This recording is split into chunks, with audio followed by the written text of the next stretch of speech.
The Titanosaur herd should be right across this valley. Jurassic World Renaissance pullule de dinosaures, nouveaux et anciens pour la saga, surtout le D-Rex qui rend le T-Rex faible. Allons. C'est l'heure de l'histoire, mon poulet au miel. On ouvre les petits volets. Cœur vaillant, œil sur la balle, on ne peut pas perdre. Ce 7e film s'inscrit dans la continuité de la saga Jurassic World. Il se passe 5 ans après la fin de Jurassic World Dominion et se concentre sur un nouveau groupe de personnages. Aucun des personnages humains de la trilogie originale Jurassic Park, ni de la récente trilogie Jurassic World ne sont de retour. Ce nouvel opus se concentre plutôt sur une équipe qui tente de collecter l'ADN de 3 des plus grands dinosaures afin de réaliser une avancée scientifique susceptible de guérir des maladies humaines. Si cela permet aux héros de changer le monde, compte tenu des événements de la fin du film, cela constitue également un tremplin idéal pour les nouveaux types de dinosaures de la saga. Si les nouveaux dinosaures sont des mutations interespèces comme les mutadons, le plus dangereux d'entre eux est le D-Rex, un monstre redoutable qui s'inspire davantage de la science-fiction que les précédents films Jurassic Park. Voici tous les dinosaures présents dans Jurassic World Renaissance et pourquoi le D-Rex est le nouveau roi terrifiant des monstres de Jurassic World.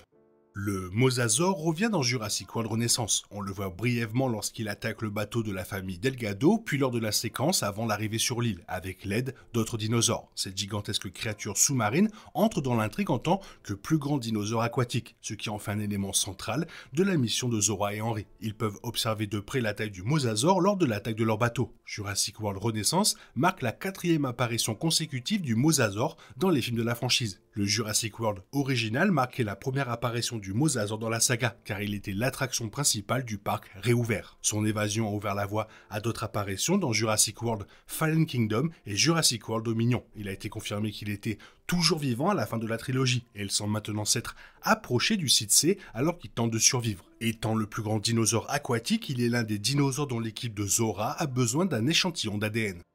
Le Spinosaure est de retour dans la franchise pour la première fois depuis Jurassic Park 3. La conclusion de la trilogie de 2001 a marqué l'introduction du Spinosaure comme principale menace pour Alan Grant et ses collègues. Grâce à sa présence terrifiante et à son design exceptionnel, de nombreux fans ont toujours souhaité son retour. Ce n'était pas le cas dans les 3 premiers films Jurassic World, mais Jurassic World Renaissance a ramené le Spinosaure de manière glorieuse. Le rôle du Spinosaure dans le film est légèrement différent. Pour commencer, il y en a 3 dans ce film, contre un seul dans Jurassic Park 3. La séquence avec les Spinosaures se déroule lorsqu'ils attaquent le bateau avec tous les personnages principaux à bord. On les voit bondir hors de l'eau et tenter de grimper sur le bateau pour dévorer les passagers. Leur rôle est également remarquable, ils ne sont pas les plus grands prédateurs aquatiques, mais travaillent avec le plus grand, le mosasaure.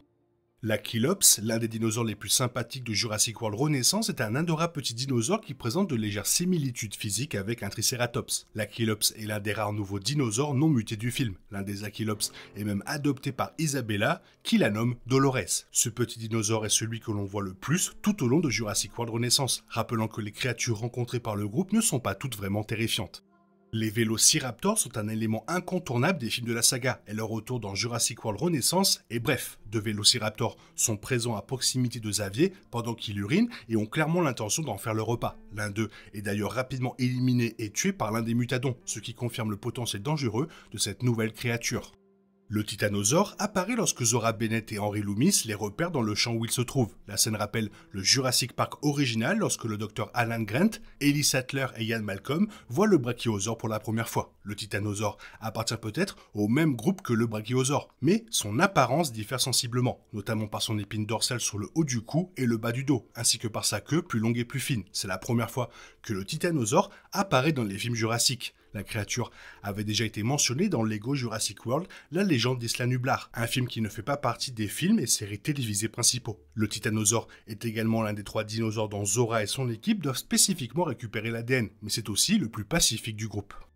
Le Dilophosaure fait son retour dans la franchise. On le voit rencontrer Teresa alors que son père, sa sœur et son petit copain se retrouvent seuls sur l'île secrète du site C. Le théropode est représenté avec ses collerettes exposées, signalant qu'il est sur le point d'attaquer ou qu'il se sent en danger. Le Dilophosaure peut cracher du venin sur des ennemis potentiels jusqu'à 6 mètres de distance. Il devrait donc se rapprocher un peu plus pour attaquer quelqu'un. Jurassic World Renaissance marque la 3e apparition du Dilophosaure dans les films Jurassic. C'était l'un des dinosaures originaux de Jurassic Park et seul Denis l'a aperçu. Il a fallu des décennies pour que le Dilophosaure revienne véritablement, car il n'a été revu qu'avec Jurassic World Dominion, sans compter son apparition en hologramme dans Jurassic World. Un film Jurassic ne serait pas un film de cette saga sans le T-Rex. Il n'est donc pas surprenant qu'un T-Rex soit présent dans Jurassic World Renaissance. Le film présente un T-Rex vivant sur le site C. Le film reprend une scène coupée du film original. Le T-Rex poursuit les personnages principaux le long d'une rivière dans une séquence similaire à celle du roman de Michael Crichton. Ce film est une nouvelle occasion de montrer à quel point le T-Rex peut être effrayant et dangereux pour les humains. Il est important de noter qu'il ne s'agit pas du T-Rex original de la franchise, affectueusement surnommé Rexy par les fans. Rexy a été aperçu pour la dernière fois dans Jurassic World Dominion, dans les vestiges du sanctuaire Biosyn. Comme la majeure partie de Jurassic World Renaissance se déroule sur le site C, Rexy n'a jamais pu revenir sur cette île. De plus, le T-Rex, présenté ici, a une apparence légèrement différente de celle du prédateur emblématique de la franchise. Il pourrait même avoir subi des mutations s'il était trop dangereux d'aller dans le parc.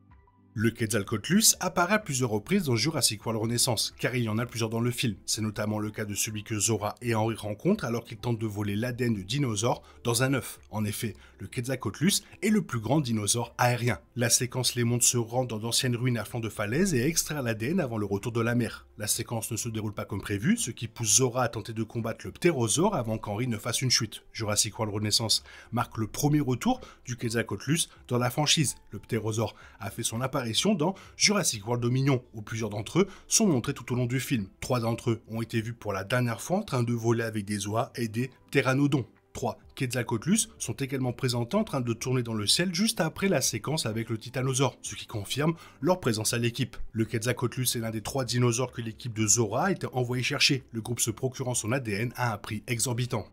Les mutadons font partie des dinosaures mutants introduits dans Jurassic World Renaissance. Ces créatures sont des vélociraptors mutants dotés d'ailes semblables à celles des ptérosaures, leur permettant de voler. Cela leur confère un avantage unique sur leurs prédécesseurs génétiques, comme le public le découvre lorsqu'un mutadon tue un vélociraptor. Les mutadons comptent parmi les nouvelles créatures les plus dangereuses du film. Leur échappée est un élément essentiel du dénouement explosif du film, car leur corps élancé et leur maniabilité rapide en font des chasseurs idéaux. Leur capacité à voler font de cette mutation l'une des créatures les plus mobiles et dangereuses de la franchise.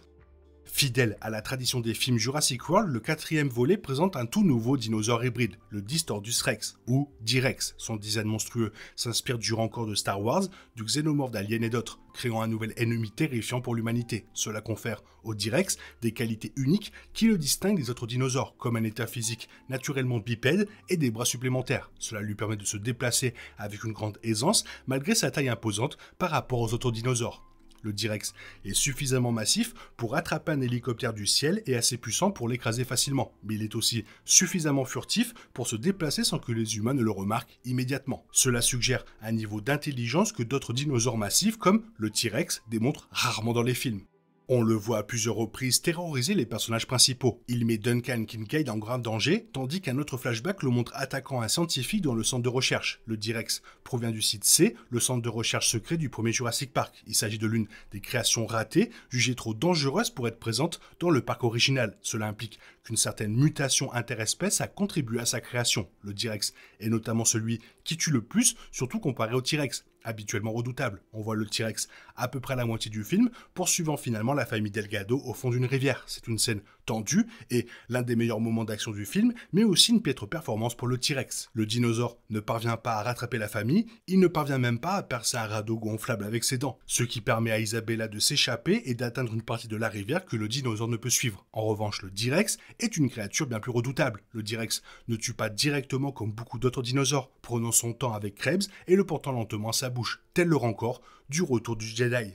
Le résultat est un dinosaure plus monstrueux et terrifiant que les prédateurs naturels du reste du film. La plus grande interrogation, à l'heure actuelle, réside dans l'intelligence réelle de la créature. Duncan Kincaid parvient à attirer la créature loin des autres avec une fusée éclairante, puis parvient à s'échapper hors champ pour rejoindre les autres. Cela suggère que la créature peut être déjouée, tout comme les autres dinosaures de la franchise. Pour finir, on peut apercevoir brièvement un ankylosaure vers la fin du film, où Martin Krebs tente de s'échapper de l'île, mais ses tentatives sont contrariées lorsqu'un dinosaure croise son chemin et se met à travers de sa route. L'ankylosaure est déjà apparu dans les films précédents, mais n'a joué un rôle important que dans les spin-offs animés de Jurassic World, la colo du Crétacé et la théorie du chaos. Dans ces séries, Ben développe un lien étroit avec une femelle ankylosaure qu'il surnomme Bumpy. Bumpy, et finalement ses œufs, est un élément récurrent de ses dessins animés. Un ankylosaure ressemblant à Bumpy croise le chemin de Krebs, donnant à ce moment une allure de hommage subtil au dessin animé. Il faut clairement un autre film sur cette île. On voit pas assez le D-Rex. On le voit quoi 5 minutes, même pas. Franchement, c'est pas suffisant. Le Mutadon, pareil, on le voit pas assez. Il faudrait un autre film sur ce site. Toi, qu'est-ce que tu en penses? Fais-moi part de ton avis dans la zone commentaire. Sinon, comme d'habitude, bisous, bisous, bye bye. Il est impossible de compter sur les autres de nos jours. On est obligé de tout faire soi-même. Je me trompe? Rien de grave. J'avais tout prévu. Où va le monde? Je vous le demande.